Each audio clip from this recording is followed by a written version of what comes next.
विभाजन एल्गोरिथम का प्रयोग कीजिए, जो कि एक नंबर में दिया गया 135 और 225, और दूसरा है 196 और 38 220, तीसरा है 867 और 255 का।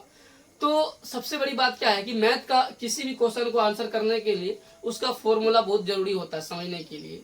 चाहे वो आप किसी भी क्वेश्चन का आंसर करेंगे तो उसके लिए फॉर्मूला होता है। तो सबसे पहले हम जानेंगे कि एचसीएफ होता क्या है। तो बच्चों आप लोग जानते भी होंगे, पहले भी पढ़े होंगे एचसीएफ। तो एचसीएफ का मतलब क्या होता है कि हाईएस्ट कॉमन फैक्टर, जिसको हिंदी में बोलते हैं महत्तम समवर्तक और शॉर्ट में बोलते हैं मौसम। मैं उसको लिख के ही बताऊंगा आप लोगों को। जैसे मेरा क्या आ गया एचसीएफ। एचसीएफ का मतलब होता है, एचसीएफ का मतलब होता है HCF, हाईएस्ट कॉमन फैक्टर, जिसको हिंदी में बोलते हैं महत्तम समवर्तक। तो शॉर्ट में इसको हम बोलते हैं मॉस। तो मेरे प्यारे बच्चों, तो आप लोग ये समझ गए कि एचसीएफ को बोलते हैं हाईएस्ट कॉमन फैक्टर। और सबसे पहले ये हम जो देखेंगे कि यूक्लिड विभाजन एल्गोरिथम, तो इसका पहले हम शुद्ध जानने का प्रयास करेंगे, इसका फॉर्मूला क्या है। तो चलिए आइए जब देखते हैं यूक्लिड विभाजन एल्गोरिथम का क्या होता है। तो यूक्लिड विभाजन एल्गोरिथम का जो सूत्र होता है, यूक्लिड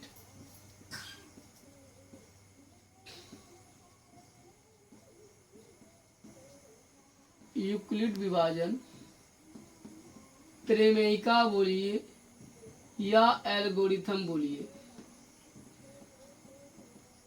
दोनों एक ही बात है। यूक्लिड विभाजन एल्गोरिथम बोलिए या यूक्लिड विभाजन परिमिका बोलिए, ये दोनों एक ही चीज है। इसका जो फॉर्मूला होता है ये होता है ए बराबर बी क्यू प्लस आर। तो ए बराबर समझेंगे भाज्य और बी बराबर समझेंगे भाजक और क्यू बराबर समझेंगे भागफल और आर बराबर समझेंगे शेषफल।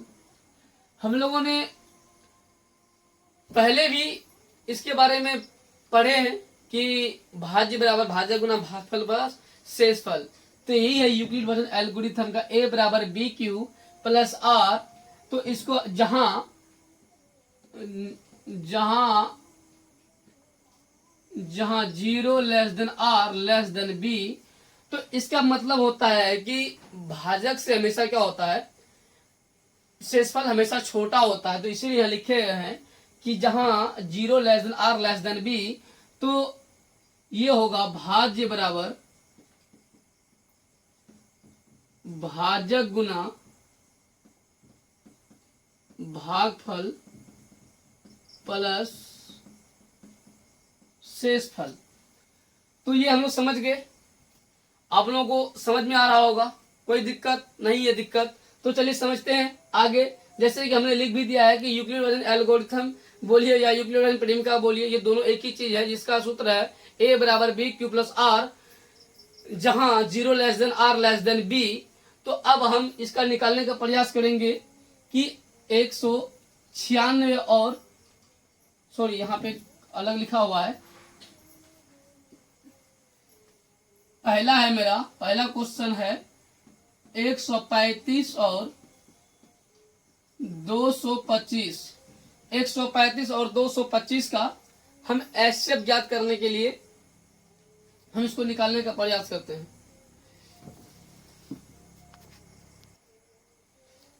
तो हम पहला निकालेंगे 135 और 225 का।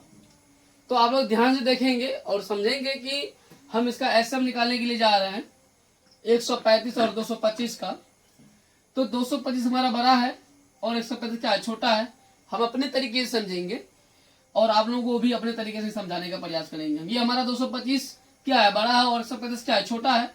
तो हमेशा जो हमारा जो भाज्य जो होता है ना, जो हमारा भाज्य जो होता है वो क्या होता है, हमेशा छोटा होता है भाजक से। किससे, भाजक से। तो हम चलेंगे देखेंगे 135 और 225 को भाग देते हैं। अगर 135 गुना करेंगे तो कितना हो जाएगा 270। तो 135 हम 135 जीरो 12 में 3 गया 9, एक में गया क्या हुआ खत्म, जीरो आ गया। तो 90 फिर लेंगे कितना लेंगे, सॉरी 135, तो 9 दुना कितना, अगर 90 दुना करने 180 हो जाएगा। फिर यहाँ एक कम लेंगे तो आ जाएगा 90, 5 13 9 गया 4। अब लेंगे न कितना कितना करेंगे 90, 45 गुना 90, ये हमारा कहानी हो गया खत्म। इसका आर निकला ही नहीं, आर निकला जीरो। आर अगर निकालेंगे तो ये जीरो आ जाएगा हमारा। तो ये हमने भाग दे करके समझ लिया है। अब देखिए यूक्लिड विभाजन एल्गोरिथम से अब उसके फॉर्मूला के अकॉर्डिंग हम उसको तैयार करते हैं। अब लिखेंगे यहां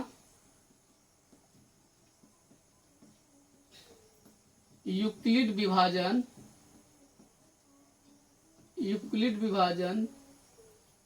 प्रमेयिका से। देखिए हमने पहले भी क्लियर कर दिया है कि यूक्लिड विभाजन एल्गोरिथम बोलिए या यूक्लिड विभाजन प्रमेयिका बोलिए, बात एक ही है। तो हम यहाँ लिखे हैं यूक्लिड विभाजन प्रमेयिका से। ये आप लोग ये नहीं समझिएगा कि सर ने बताया कि यूक्लिड विभाजन एल्गोरिथम और यहाँ लिखा है यूक्लिड विभाजन प्रमेयिका, ये दोनों एक ही चीज है। तो हमने यहाँ लिखा है कि यूक्लिड विभाजन प्रमेयिका, तो इसका होता है ए बराबर बी क्यू प्लस आर। तो हम लिखेंगे प्रथम चरण हमारा कितना 225 बराबर। अब देखिए 225 135 गुना कितना हो जाएगा 135 गुना 1 प्लस 90, 135 गुना 1 प्लस 90। अगर आप समझेंगे तो 135 गुना 1 करेंगे तो 135 आएगा, 90 को जोड़ देंगे तो कितना आ जाएगा 225। तो अब हम लिखेंगे द्वितीय चरण द्वितीय चरण में हमारा क्या है, अब 135 को उठाते हैं हम यहाँ से 135 तो क्या करेंगे हम 135 लिखेंगे तो यहाँ कितना है मेरा 90 गुना 1 प्लस 45, 90 कम 90 45 को अगर कैलकुलेट कर जोड़ देंगे तो क्या हो जाएगा 135 आ जाएगा। हम लिखेंगे तृतीय चरण लिखते हैं आप तृतीय चरण। तो तृतीय चरण में क्या है 90, तो यहाँ फिर हम 90 लिखेंगे तो 90 बराबर 45 यह कितना है 2 है गुना 2 प्लस 0। तो आप लोगों को समझ में आ रहा है। तो यहाँ देखिए फिर से समझ लीजिए मेरा कितना है पहला 225, तो 225 को यहाँ लिए हैं तो 135 गुना 1 135 प्लस 90 कर दिया गया, हमारा कितना आ गया 225।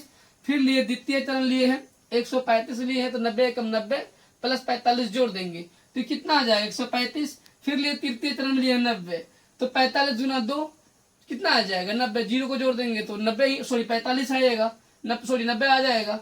तो हम मेरा जो आंसर होगा ये लिखेंगे, ये 900 बराबर 45, ये हो गया हमारा आंसर, दैट सॉल्व। तो आशा करता हूं कि आप लोगों को समझ में आया होगा। अगर समझ में आया होगा तो आप लोग कमेंट करके बताएं कि सर समझ में आ रहा था, कि मुझे भी पढ़ाने में एहसास लगे और अच्छा लगे कि मेरे जो पढ़ाए गए हर टॉपिक आप लोगों को समझ में आ रहा, मुझे खुशी मिलेगी इस बात से। तो हम दूसरा नंबर का लेते हैं 196 और 38 220 का। 196 और 38 220 का हम ऐसे अब निकालेंगे तो 196 को भाग देंगे 38 220 से। तो हमको ये देखना है कि अगर हम कितना से अगर कैलकुलेट करेंगे तो इतना नंबर कट रहा है कि नहीं कट रहा है। 196 को अगर हम 10 से भी अगर करते हैं तो भी नहीं आएगा, तो इसीलिए 196 का हम 1 करते हैं। तो लिखेंगे 196, 12 में 6 गया 6, बचा कितना यहाँ पे 7, 17 में 9 गया 8, 12 में 6 गया, 6 7 17, 17 में 9 गया 8, बचा कितना यहाँ पे 2, 2 में 1 गया 1, 186। फिर यहाँ हम उतारेंगे, यहाँ उठा के पटक देंगे 2। तो अब हम देखेंगे कि कितने से गुना करने पर 1862 के बराबर में आता है। तो 196 गुना 5 से करेंगे तो भी नहीं आएगा, 6 से करेंगे तो भी नहीं, 7 से देखते हैं, 7 से करके 6 7 42 के 2, 6 7 42 के 2 हासिल 4 9, 6 7 42 के 2 हासिल 4 9 7 63, 63 4 67, 6 7 13, फिर भी नहीं आया, 8 से भी नहीं आएगा। तो चलिए एक बार हम 9 से करके देखते हैं इसको। 196 गुना 9, 2 6 के 54 के 4 हासिल 5, 9 9 81 5 86 के 6 हासिल 8, 9 8 9 17। तो 9 से कैलकुलेट करेंगे हम तो देंगे 9, तो कितना आ जाएगा 1764, 12 में 4 गया 8, बजा 15 5 15, 15 में 6 गया 9, 17 कट गया ये 0, 98, फिर इसको 0 लाके यहाँ पे पटक देंगे, आ जाएगा 980। तो 980 देंगे। तो अब हमको ये देखना है कि 980 कितने से कट रहा है हमारा।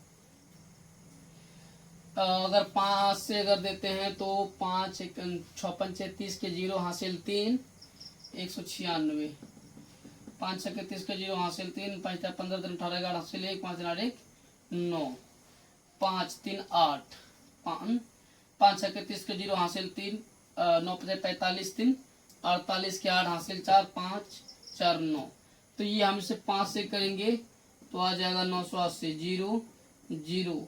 तो आप इसे भी लिख सकते हैं cut cut cut cut, cut का निशान दे दिए, कट का निशान दे दिए।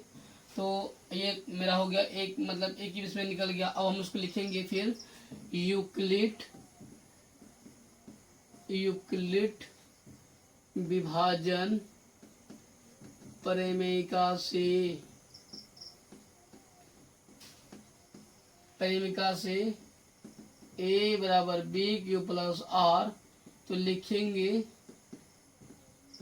प्रथम चरण कितना लिखेंगे 38 220, 38 220 बराबर लिखेंगे 196, 196 गुना 195 प्लस 0।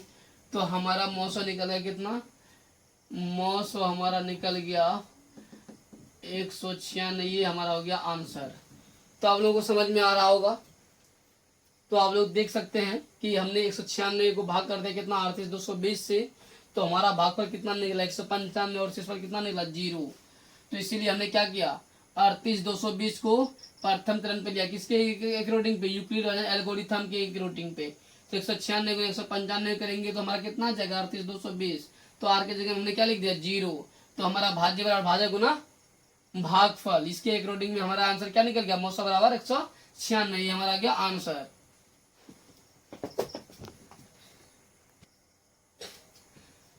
तो अब हमारा तीसरा क्या 867 और 255 का। तो तीसरा नंबर का हम लिखेंगे 867 और 255 का। तो अब हम देखेंगे 255 और 867 का। तो जैसा कि हमने लिखा है 855 और 255 867 का हमने लिखा है। तो हमने देंगे 255 को 867 पे भाग देंगे। तो देखते हैं कि हमारा 867 क्या भाजक है। तो 255 गुना अगर हम 2 लेंगे 2 दूना 4 तो 510 आएगा। 3 करके देखते हैं, 5 15 5 हासिल 1, 5 15 1 16 6 हासिल 1 2 3 6 765। तो हमारा आ जाएगा 3 एकम 765। तो 17 7 में 5 गया 2, 6 में 6 गया 0, 102। तो हम लेंगे 255, 2 कम करेंगे तो कितना आ जाएगा 2 104। तो 2 से लिए उसको हम तो कितना आ जाएगा 204। तो 5 में 4 घटाएंगे क्या आ जाएगा 1 5 51 आ जाएगा। तब 51 की जगह हम ले लेंगे 102। तो 51 गुना से अगर 2 करेंगे तो 102 आ जाएगा। 102 ये हमारा आ गया 0 0। तो आप लोगों को समझ में आ रहा होगा, आप लोगों में समझ में आ रहा होगा, कहीं दिक्कत कोई दिक्कत नहीं है। तो अब हम लिखेंगे यूक्लिड विभाजन एल्गोरिथम के अकॉर्डिंग लिखेंगे। तो लिखेंगे यूक्लिड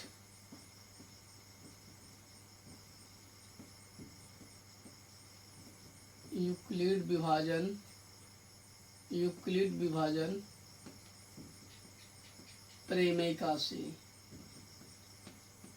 यूक्लिड विभाजन प्रेमिका से लिखेंगे a बराबर बी क्यू प्लस आर। तो लिखेंगे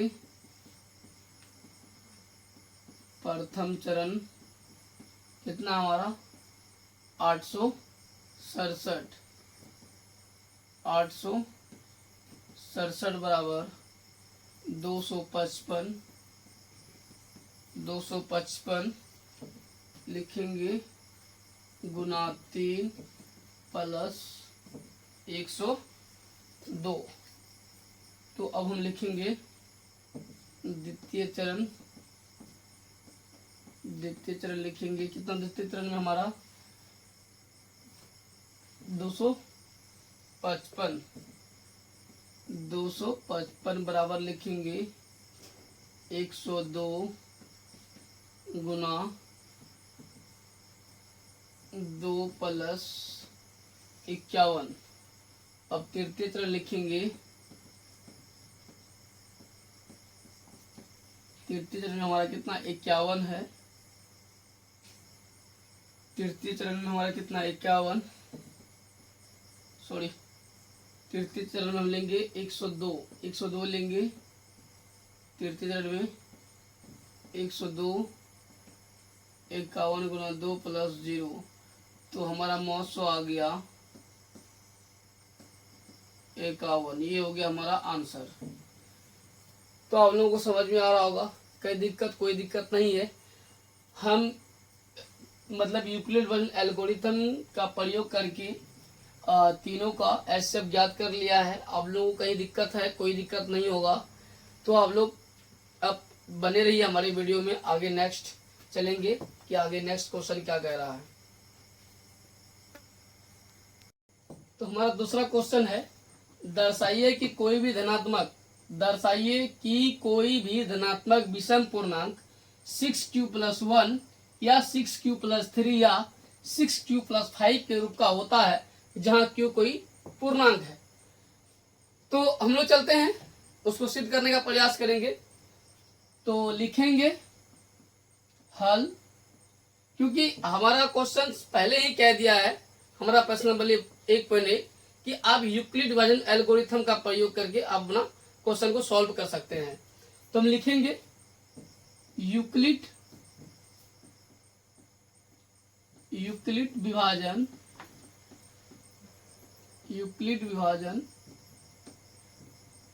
प्रेमिका से। तो उसका सूत्र हम लिखेंगे a बराबर B Q plus are.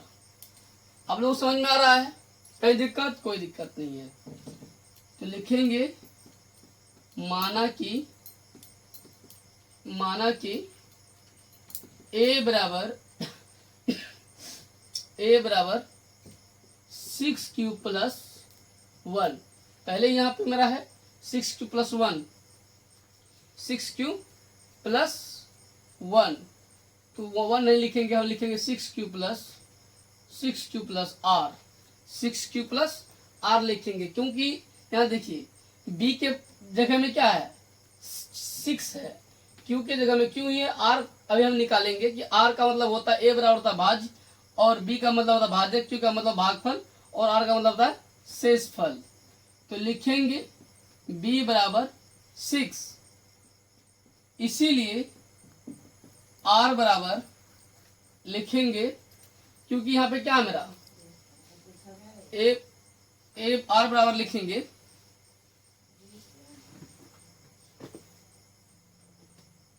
r बराबर 5 या 4 या 3 या 2 या 1। तो इसीलिए r बराबर 5 या 4 या 3 या 2 या 1 या 0। आप लोगों को समझ में आ रहा होगा ये क्या है, r बराबर क्या होता है, शेषफल। तो हम लिखे इसीलिए लिखे हैं कि r बराबर शेषफल। देखिए क्योंकि हमारे क्या है, क्या है ये, भाज्य और भाजक। भाजक से हमेशा क्या होता है, शेषफल छोटा होता है। तो यहाँ 6 है तो छोटा में क्या आएगा, 5 4 3 2 1 या 0। तो इसीलिए हमने लिखा है कि r बराबर r 5 या 4 या 3 2 या 1 या 0। तो इसीलिए a बराबर लिखेंगे 6q प्लस 5 या 6q प्लस 4 या 6q प्लस 3 या 6q प्लस 2 या 6q प्लस 1 या 6q प्लस 0। तो इसीलिए हमने a बराबर लिख दिया। अब हमको ये ज्ञात करना है कि किसी भी धनात्मक या कोई भी धनात्मक विषम पूर्णांक का 6q प्लस 1 या 6q प्लस 3 या 6q प्लस 5 के रूप का होता है कि नहीं होता है, हमको ये देखना है। तो लिखेंगे धनात्मक विषम पूर्णांक बराबर 6q प्लस 1 या 6q प्लस 3 या 6q प्लस 5। तो ये हमारा क्या है, 6q प्लस 5, 6q प्लस 3 या 6q प्लस 1। ये हमारा क्या है, कोई भी धनात्मक का विषम पूर्णांक है। तो ये हमारा हो गया answer, that solve. I hope आप लोगों को समझ में आया होगा। तो मिलते हैं नेक्स्ट वीडियो में। आज तक हमारा इतना ही, और आप लोग कमेंट करके बताएंगे कि आप लोगों को कैसा लगा। इतना ही आज। जय हिंद, वंदे मातरम।